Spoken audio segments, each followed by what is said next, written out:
오늘날 그 정통 교회들은 12월 25일을 예수 그리스도가 탄생한 날로 생각하면서 우리가 온 성도들이 함께 모여서 예배를 드립니다. 그런데 우리가 실제로는 12월 25일은 예수님이 탄생한 날이 아니잖아요. 우리가 이미 다 그 사실은 알고 있습니다. 예수님이 언제 태어나셨는지 정확히 아는 사람은 한 사람도 없기 때문에 그렇습니다.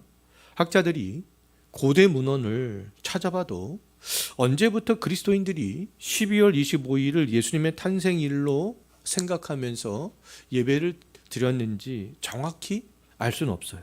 근데 대표적인 학설은 뭐냐면 고대 로마에서 행해졌던 태양신 숭배 축제에서 비롯되었다. 이게 대표적인 학설이 되겠습니다. 교회가 성탄절을 공식적으로 지키게 된 것은 대략 한 4세기 후반, 한 380년경. 이때부터 좀 고대 문헌을 찾아보면 그리스도인들이 이 12월 25일 성탄절을 기념하면서 예배를 드렸던 걸로 그렇게 나와 있는데요. 자, 4세기 후반부터 12월 25일을 성탄절기로 지키면서, 그런데 이것이 아까도 제가 지금 방금 말씀드렸듯이 고대 로마에서 행해졌던 태양신 숭배에서 비롯되었다라고 말씀을 드렸잖아요. 근데 4세기 후반부터 이 교회가 12월 25일을 성탄절기를 지키면서 많은 미신적인 요소들이 이 예배 때 도입이 되었습니다. 대표적인 것들이 뭐냐면 트리 장식, 그 다음에 선물 교환, 또 산타클로스, 또 촛불을 밝히는 것, 성탄 전야 행사를 하는 것. 이 모든 것들이 이방의 종교에서 이 미신적인 것에서부터 이 교회로 유입된 것이다 라는 것이죠. 그렇기 때문에 이 종교개혁자들은 이 성탄절에 이 미신적인 요소와 이 세속적인 요소, 그것 때문에 성탄절기를 지키는 것을 폐지해버렸습니다. 종교개혁의 후예인 청교도들 역시 성탄절기를 지키지 않았어요. 그럼에도 칼빈은 우리가 건전한 방법으로 성탄절기를 지키는 것에 대해서 반대하지 않았습니다. 칼빈도 건전한 방법으로 12월 25일 날 성탄절에 성도들과 함께 모여서 예배를 드렸었어요. 오늘날 우리들에게 그런 필요한 것은 뭐냐면 분별하는 것이죠. 분별하는 것. 종교개혁 시대에는 잃어버렸던 말씀을 다시 회복하는 그런 시대였기 때문에 말씀으로 아주 강력한 개혁을 단행했던 그런 시기였습니다. 근데 오늘날은 종교개혁 시대와는 다르잖아요. 종교개혁 이후에 약 500년이라는 시간이 흐르면서 우리는 말씀으로 분별할 수 있는 그런 시대가 되었습니다. 종교개혁 시대와는 비교할 수 없을 정도로 신학의 발전들을 이루었죠. 오늘날 우리들은 12월 25일이 이교 문화의 영향을 받은 날이기 때문에 지키지 말아야 한다라고 생각을 하기보다 이 날을 칼빈이 이야기했듯이 어떻게 하면 우리가 예수 그리스도의 탄생을 기억하면서 건전하게 지킬 것인가, 우리가 이것에 중점을 맞추는 것이 중요하다라고 말씀을 드릴 수가 있어요. 생일날 선물을 주고받고 여러 사람들을 동원하여서 이벤트도 했지만 정작 생일을 맞이한 사람이 기쁘지 않다면 생일을 준비한 사람은 헛수고를 한 것밖에 되지 않습니다. 마찬가지로 우리가 이 성탄을 가장 건전하게 보내는 방법은 나 중심으로 또 우리 중심으로 보내는 것이 아니라 바로 이 예수 그리스도 중심으로 이 성탄을 보내는 것이죠. 그것이 가장 건전하게 우리가 이 성탄절을 보낼 수 있는 방법이다라는 겁니다. 예수님의 오심을 우리가 기뻐하고 감사하는 것이죠. 하나님의 아들 예수 그리스도가 우리의 죄를 사하시려 이 땅에 오신 것은 틀림이 없는 사실이기 때문에 그렇습니다. 2000년 전 12월 25일이 아닐지라도 예수님께서 1년 365일 중 어느 한 날 분명히 이 땅에 오셨죠. 자, 성탄절의 핵심은 그럼 우리가 어떤 날이 아니라 예수 그리스도가 이 땅에 오셨다라는 사실입니다. 성부와 동일하게 전지하시고 전능하시고 영원하시고 불변하시고 또 창조에 동참하셨던 그 예수 그리스도, 그분께서 2000년 전에 인간이 되신 거예요. 약 2000년 전 어느 날 예수님은 근본 하나님의 본체시나 하나님과 동등됨을 취할 것으로 여기지 아니하시고 오히려 자기를 비워 종의 형체를 가지사 사람이 되신 것이죠. 하나님이 성육신 하신 것입니다. 하나님의 성육신 약 2000년 전 어느 날, 그런데 갑자기 우연이 된 것이 아니라 오늘 우리가 로마서 말씀 읽었죠? 하나님이 선지자들을 통하여 그 아들에 관하여 성경에 미리 약속하신 것이라. 미리 약속하신 것. 우리들이 요셉과 마리아의 아들 예수를 하나님의 그 아들로 우리의 구원자로 믿을 수 있는 그 이유가 어디 있습니까? 성경에 약속대로 오셨기 때문이다라는 거예요. 예수님은 아담의 타락 직후에 하나님이 죄와 사탄으로부터 승리를 약속하신 여자의 후손이었던 거죠. 예수님은 또 여자의 몸에서 오시긴 오셨는데 이사야 선지자가 예언한 대로 처녀의 몸을 통해서 왔습니다. 또 예수님께서는 다윗 언약의 그 계보를 통하여서 이 땅에 오셨죠. 예수님은 또 이 땅에 오셨는데 그 미가 선지자가 예언한 대로 유대 땅 베들레헴에서 태어나셨어요. 이 모든 것들이 다 하나님께서 약속하셨던 거죠. 2000년 전 예수님은 성경의 약속대로 오셨지만 약속대로 처녀 마리아의 몸에서 태어난 아기 예수가 하나님의 아들이요, 죄인을 구원할 구원자로 믿었었던 사람은 극소수였습니다. 예수님의 육신의 부모 요셉과 마리아, 세례 요한의 어머니 엘리사벳과 아버지 사가랴, 동방박사들과 들에 있었던 목자들, 이스라엘의 위로를 기다렸던 예루살렘에 살았던 시므온과 84세 된 과부요 여선지자였던 안나, 이 정도가 전부였어요. 아기 예수 탄생을 약속대로 오신 그분이 하나님의 아들이구나, 하나님께서 약속하신 분이구나, 그거를 믿었던 사람이 이렇게 극소수였습니다. 처녀 마리아가 임신한 아기가 약속의 구원자라는 사실을 그 당시에 믿었던 사람들은요, 말씀에 순종했고 기쁨으로 예수의 탄생을 준비했습니다. 요셉은 주의 사자의 분부대로 임신한 아내를 데려와서 아들을 낳을 때까지 동침하지 않았죠. 처녀 마리아는 하나님의 말씀대로 이루어질 것을 믿고 기뻐했습니다. 엘리사벳은 임신한 마리아와 마리아의 태중에 있는 아기가 복됨을 선포했어요. 사가랴는 약속대로 오신 마리아가 낳을 아기가 장차 할 일에 대해서 예언을 했습니다. 또 처녀 마리아가 낳은 아기가 약속대로 오신 하나님의 아들이요 구원자로 믿었던 그 사람들은 아기 예수를 보면서 기뻐하고 영광을 돌렸습니다. 동방박사들은 별이 아기 예수 있는 곳에 멈추었을 때 누워있는 아기께 경배하고 보배압을 열어서 황금과 유약과 모략을 그 아기 예수께 드렸죠. 들에 있던 목자들은 베들레헴으로 찾아가서 구유에 누워있는 아기 예수를 보고 하나님께 영광을 돌렸습니다.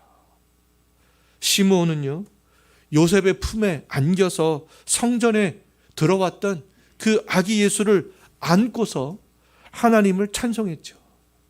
성전에서 주야로 금식하고 기도하면서 지냈던 여선지자 안나는 성전에서 그 아기 예수를 보고 하나님께 감사하고 예루살렘의 속량을 바라는 모든 사람들에게 그 아기 예수에 대해서 성전에서 증거했습니다.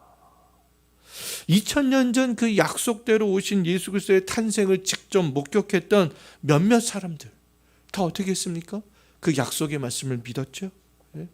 감사했죠. 기뻐했죠. 찬송했죠. 하나님께 영광을 돌렸습니다. 그리고 이 아기 예수가 장차 하실 일에 대해서 증거했죠.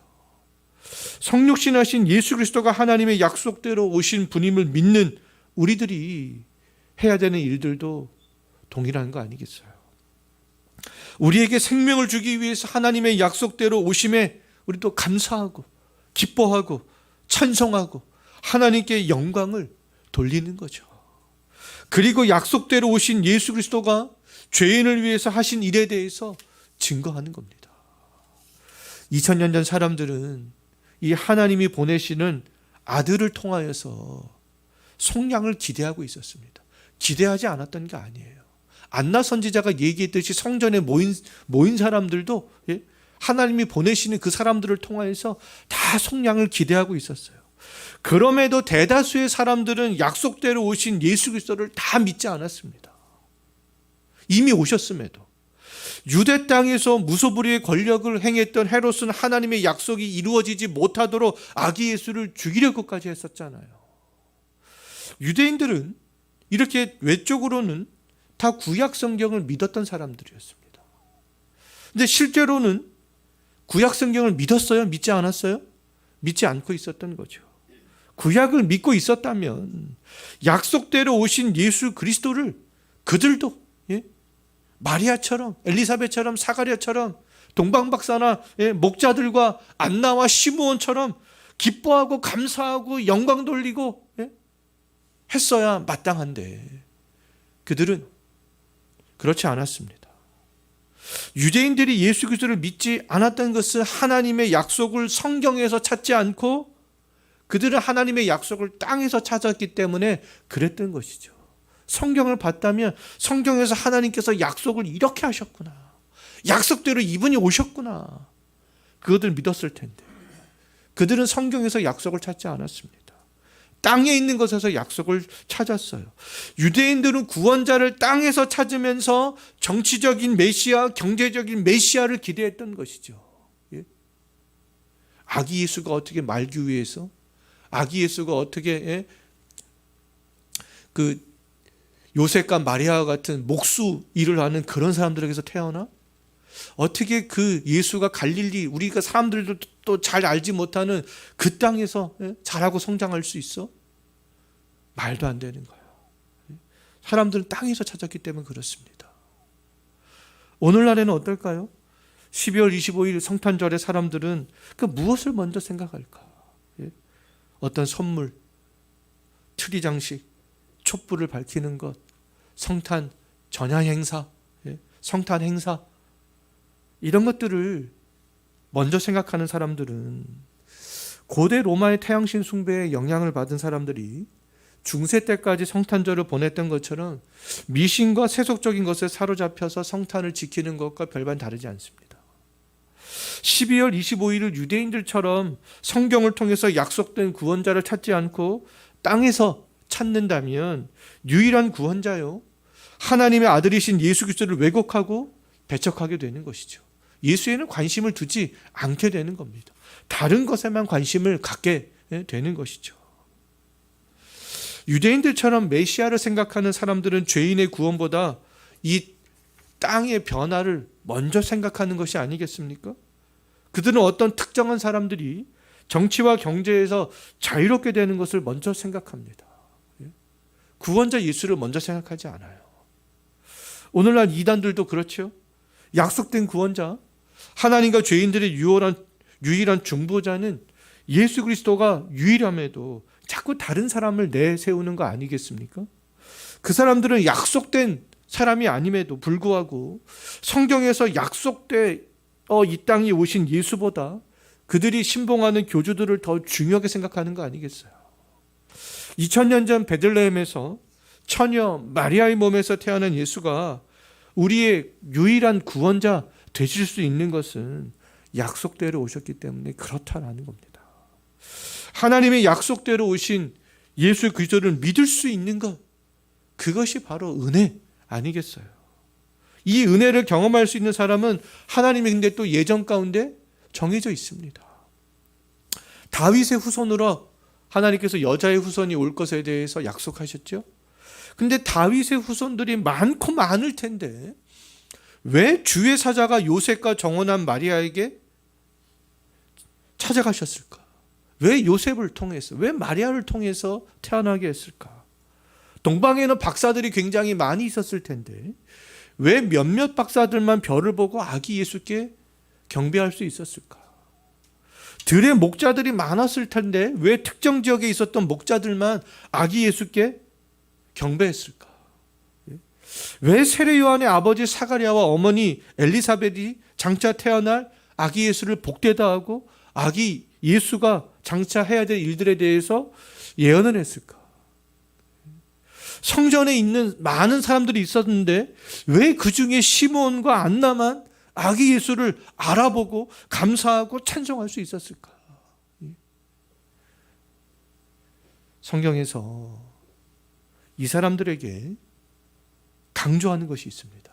다 보면 제가 지금 언급한 사람들에게 성경이 먼저 강조하는 것들이 있어요. 무엇을 성경에서 강조하고 있냐면 주의 사자가 그들을 먼저 찾아갑니다. 주의 사자가 먼저 그들을 찾아가요. 특정한 사람들을 찾아갑니다. 주의 영광이 빛이 그 특정한 사람들에게 쫙 비춰요. 또 성령의 충만함이 그 특정한 사람들에게 쫙 임합니다. 또 특정한 사람들에게 성령께서 지시를 하시죠. 다 주의 사자와 성령의 역사하심과 그 사람들이 다 관련이 있습니다. 하나님이 이처럼 몇몇 사람들에게 약속대로 오신 예수 그리스도에 대해서 가르쳐 주었기 때문에 그러했던 거죠. 오늘날 우리들이 하나님의 약속대로 오신 예수 그리스도를 믿을 수 있는 것도 말씀과 함께 우리를 찾아오신 성령 때문에 그렇습니다. 성탄절을 가장 잘 보낼 수 있는 방법은요, 우리 안에 말씀과 함께 이미 찾아오신 성령을 의지하여 성육신하신 그 예수 그리스도를 생각하는 거죠. 영광 돌리는 거고 감사하는 거예요. 하나님의 약속대로 이 땅에 오신 예수, 죄와 사탄의 세력을 멸하기 위해서 이 땅에 오신 예수, 새 생명을 주기 위해서 이 땅에 오신 예수께 집중하면서 감사하고 기뻐하고 찬송하는 것이 성탄절을 가장 우리가 건전하게 보내고 잘 보낼 수 있는 방법이다라는 것이죠. 2000년 전에 누가 성탄을 가장 건전하고 기쁘게 보냈습니까? 성전에 있었던 안나가, 성전에 있었던 시므온이, 들에 있었던 목자들이, 별을 보고 찾아왔던 동방박사들이 그랬던 거죠. 우리들도 그와 같은 모습으로 오늘 12월 25일을 보낸다면 성탄절을 그 누구보다도 21세기 오늘 성탄절을 가장 잘 보내고 있는 것이다 말할 수 있겠습니다. 약속대로 성육신하신 예수님께 우리가 집중을 한다면 온 가족들과 성도들이 모여 크리스마스 트리 장식 꾸며도 좋습니다. 얼마나 좋은 일이겠어요. 그 예수께 집중한다면 연합된 성도들 간에 함께 기뻐하며 선물을 주고받고 하면 얼마나 좋습니까? 그 예수 그리스도의 그 은혜 아래 우리의 몸과 입술로 감사하고 찬양으로 영광 돌리는 일들 우리 성도님들 다 준비하셨잖아요. 얼마나 좋아요. 함께 음식을 먹으면서 잔치처럼 보내면 얼마나 좋습니까? 그런데 성육신하신 예수보다 그 모든 것들이 앞선다면 성탄절을 잘못 보내고 있는 거죠. 좀 전에 말씀을 드렸듯이 우리들도 이교도의 풍습을 그냥 답습하고 있는 거예요. 아무 생각 없이 이 성탄 트리 전구 밝히고 장식하고 있는 겁니다. 유대인들처럼 땅에서 내 생각 속에서 예수를 찾고 있는 것이죠. 예수가 어떻게 경제적인 변화를 일으킬까? 예수가 어떻게 정치적인 변화를 일으킬까? 오늘날도 진보적인 기독교인은 다 이런 것에만 관심이 있습니다. 구원자 예수에 관심이 없어요, 그들은. 오늘 성탄을 보내면서 죄인을 구원하시는 그 하나님의 약속을 이루기 위해서 이 땅에 오신 예수 그리스도께 우리가 더욱더 집중하고 그 예수께 감사하며 기뻐하며 또 그 예수만을 증거할 수 있는 우리가 하루가 되었으면 좋겠습니다. 기도하겠습니다.